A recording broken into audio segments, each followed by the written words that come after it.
ultimately led into a path into mindfulness. So none of this was planned. I didn't think about this. I didn't set up to be a coach. It just kind of happened that way. And getting into mindfulness and then recognizing I had an ability to work with people to really get it. Long story short, I chose to take on trying it out. In October of 2020, I took on my first 2 clients, and this leads me to where I am today. So it's a little brief synopsis of how I got here. So when we talk about mindfulness, and I'll just go through, usually I like to have an inquiry, but because of time, I'll just give you guys the bullet points, and I can stay after if anyone has questions, if that works. Mindfulness is being present. So simple enough, sounds simple, just being in the moment.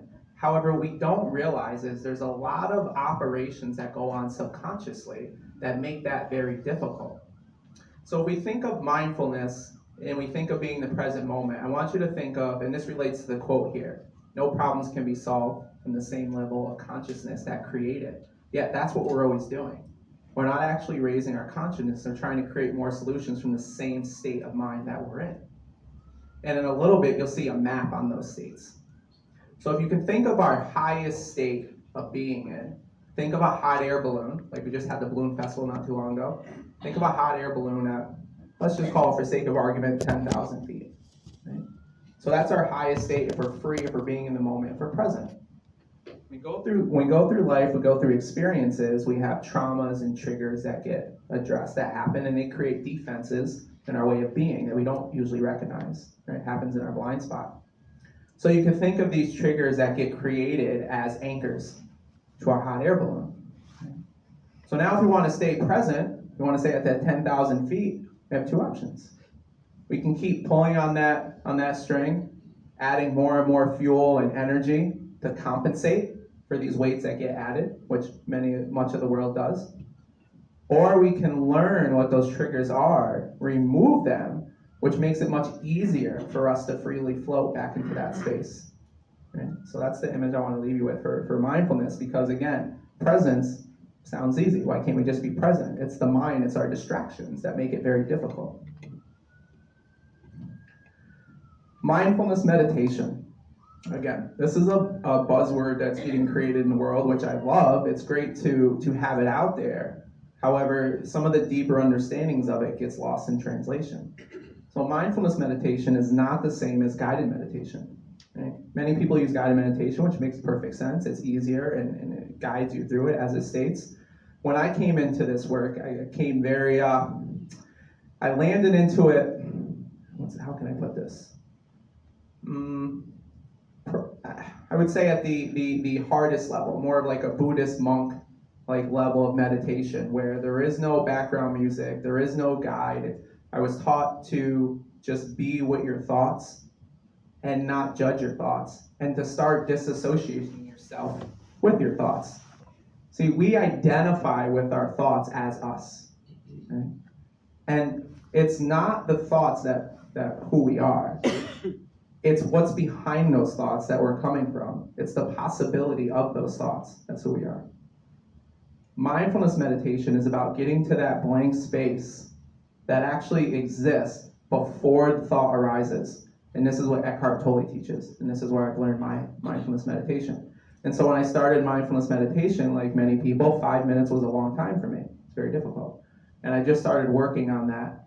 And the brain works just like a muscle. Whether or not it is or isn't, it works exactly like a muscle. And I'm currently starting to dive into studying neuroscience, which really backs this whole thing up, which has actually been incredible because it's exactly how it works and its properties. And you can strengthen it like a muscle. When you strengthen certain parts of the brain, it actually builds more neural connectivity through your brain, which is pretty amazing. Studies show that the parts of the brain that we actively work on gain about a 9% mass in the brain from working that out. It builds 25% more neural connections between the neurons in your brain. Right? And there's a whole other host of things, again, that I could go in depth in. So we'll go back to mindfulness meditation. It's about getting behind the thought, and that focus on nothing is what we find very difficult. That focus on nothing is what we're strengthening. And when we can strengthen that focus on just being, not intellectualizing anything, not judging anything, not judging ourselves, As that strength grows, like mine did, I went from 5 minutes to an hour meditations just about every day. Then I went a step further. Then I heard about these things called float tanks or sensory deprivation tanks. So you get into these tanks, which is like a vault, and there's no sound, there's no light, there's no aroma. You're in this solution of water that is a perfect buoyancy to your body, so there's no weight, you're just there. So it takes away all your senses. Then you're really just with your brain, like a floating brain. And I was up, again, the short end of it is, I got myself to be 2 hours into that tank meditating. And when you start honing in on being present, the whole concept of time dissipates. And you learn that time is just a measurement. That's all time is. It's a concept that we construct to measure one moment to the next. It doesn't actually exist. And so those 2 hours in that tank, although that can seem like a long time, to me felt like 2 minutes. And I could have stayed there much longer. The only reason why I got out in 2 hours is because he played the music to tell me my time was up. I didn't know how long I was in that tank until I checked the phone. So that's mindfulness meditation, that's how it works. And again, I would say start with 5-10 minutes and see if you can just sit and be, and then see what arises, what comes up in your mind. Okay? Distinction is very important for what I teach and what I coach.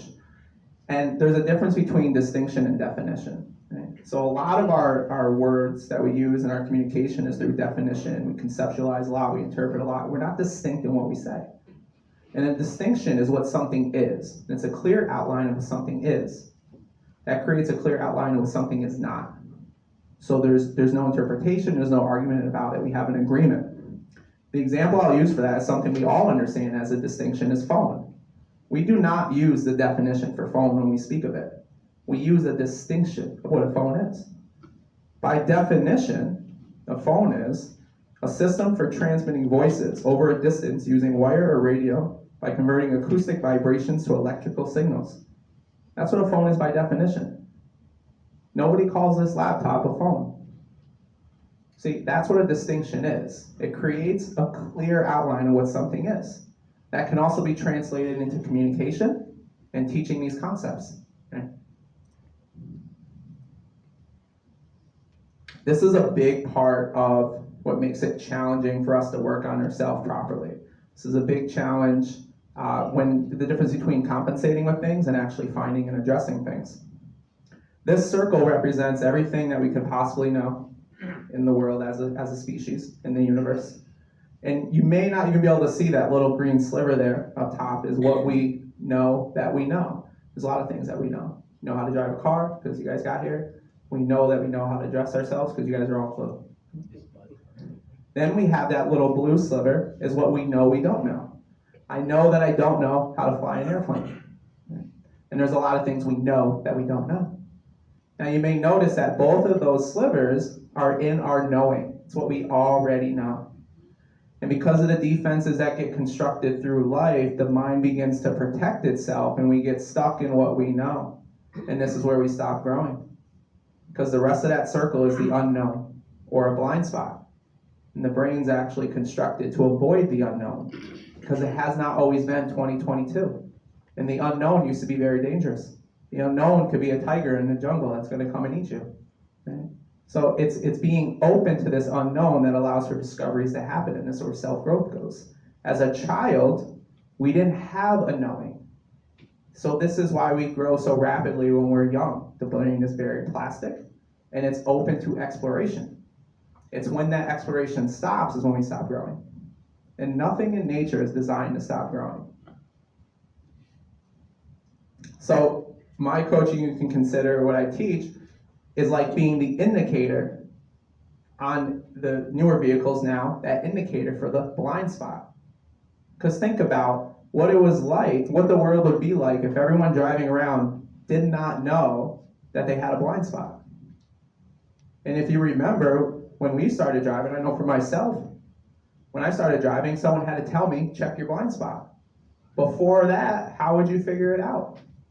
Run into something, you see a car you almost hit, you get into an accident. That's the same thing with our brain.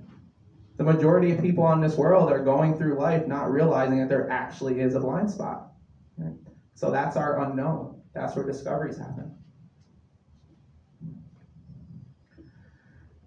This is what I meant, and this is what Albert Einstein's speaking to as far as state of consciousness. So we got to realize that there's 17 different states of consciousness. We have a lot in this world that divides us, that we identify with, that we think has us be different from one another. And yes, we all have unique expressions of ourself. Yet the deeper self of us is all the same. We all operate the same way. And we can get past the story of ourselves and start to uncover the experience of ourselves. This is where we start to build unity. Practical way to look at this map without getting into the weeds. There's a lower mind and there's a higher mind. We have the higher 8 states, the lower 8 states.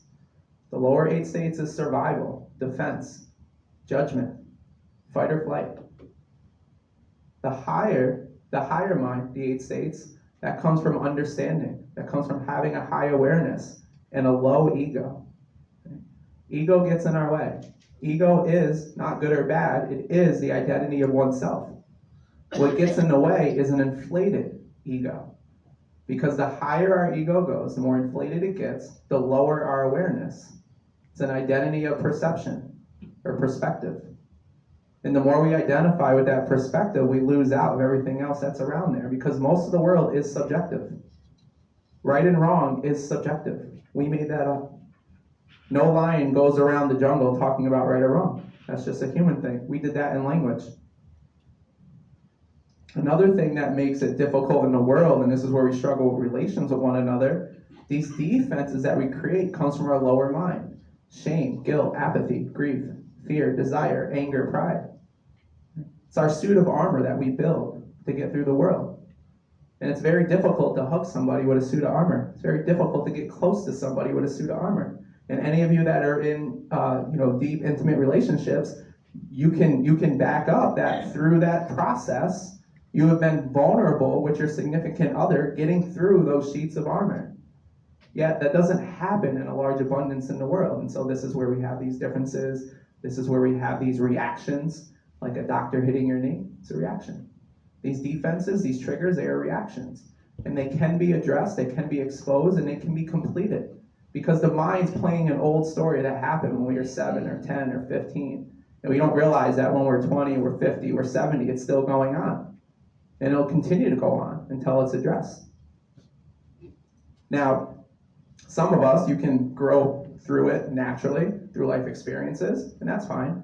However, we have an inordinate amount of information now and study and research where we can be intentional about our growth. And we don't have to just be random about our growth.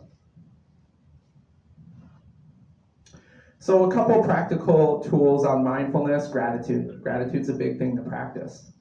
And goes back to neuroplasticity and how the brain works. And again, I won't get into the weeds into that. However, I'll wrap it right up. When you're talking about mindfulness tools, it's not just, oh yeah, I'm grateful. Are you practicing gratitude? One of the ways I like to practice gratitude, anytime I go into the store and I get to pick out some of my favorite snack is Red Delicious apples with peanut butter, no skin. And I get to go into the store and pick up this apple and say, I don't like this one, I'll put this back. And take this one. And I'm grateful for that. Because you may not realize, or we might, because being in Rotary, about 77% of the world is not a first world country. And people don't have the luxury to put an apple back. So when we practice gratitude, it's actually being in that moment to really be grateful that we get to have that opportunity to walk into a store and buy our food as much as prices have gone up. Forgiveness is really big as well. And I'm sure even in this room, there's probably many people that you may have difficulties in certain relationships or things that you hold against people. Forgiveness is a big part of this. And the more that you begin to understand yourself, the easier it gets to forgive. Because forgiveness comes from understanding, not from judgment. And this illustrates, so you see defenses and triggers. The point of this is defenses, they're not bad. They just get in the way when they're not warranted. So like a parachute, for jumping out of a plane, how applicable this slide is for where we are. If you're jumping out of a plane, you want a parachute because you're in real danger. So it's going to save your life. Our defenses are designed to protect us from danger. However, much of the world, we're not actually in danger, we're just operating out of fear. And that is not one and the same. And so, just like when we're not in danger, it's like when we're being back on the ground. Well, after you jump out of that plane, and if you're on the ground, how difficult is it to now go about your day if you keep that harness on? Because that's what we're doing when we walk through life with our defenses on. We're keeping on this harness that was meant to protect us when in danger, not in fear. I'll just get past this because this gets a little deeper. As simple as it looks. And I'll also go through this quickly too. A couple words that are very important in communication and language that do make a significant difference. And one of the hardest word for people to be aware of and the most inaccurate word used in our language is the word but. And but either exposes a lie or it creates a depowering of what you're saying. If you start to bring your awareness to use and, one, it has a practice of awareness of what you're saying. And two, you'll begin to see where that fallacy in what you're saying is. For example, I want to go outside, but it's raining. Well, then I want to go outside is no longer true. It's raining. That's already there. So if I was being present, being with that, you take that for what it is, then you really don't want to go outside. I want to go outside and it's raining is a truth. And if you look up the definition of but, it imposes an opposite. So I want to go outside, but it's raining is not an opposite. I want to go outside, but I don't is an opposite. That would be a truth. In mindfulness, what I love about it, it's reality tested, meaning it tests the truth of things. What do I mean by the truth? Like gravity. You can believe in gravity or not. You can think whatever you want about the world. If you walk off this roof, you're going to fall. The truth doesn't care about what you think about it. It works the way it works. Should is a judgment and is also not true and it's an opinion. You want to speak truthfully, then you can say could. That is the truth. Belief gets really controversial and definitely can raise some triggers there. Belief in the mind takes away our ability to think about what it is we believe in. And so that can be replaced with understand and think. The next one gets a little bit more into some teaching, so I'll skip that. And also keep in mind, a lot of my coaching and teaching is about performance, professional, so hope is not a bad word. It's just, it relinquishes our ability to have power over what we're doing. I didn't hope to get here safe. All right? I would like to get here safe. So some stats on, I think this is self-explanatory. We're not in a good state with mental health nowadays. And it's definitely a growing issue. So takeaways, practicing mindfulness, meditation, or any kind of meditation. I'd recommend at least 5 to 10 minutes to get started and work your way up to an hour. A New Earth, still one of my highest recommended books by Eckhart Tolle, or The Fifth Agreement is a practical read. Another easy takeaway, taking in the positive and leaving out the negative, and that goes to everything. Who you're around, TV you watch, the music you listen to, we're influenced by everything. And these are some of the people that I've kind of followed and studied and built this around, and I do acknowledge and I apologize for going over my time. I try to keep it brief, sorry. And that's it, that's my time, thank you.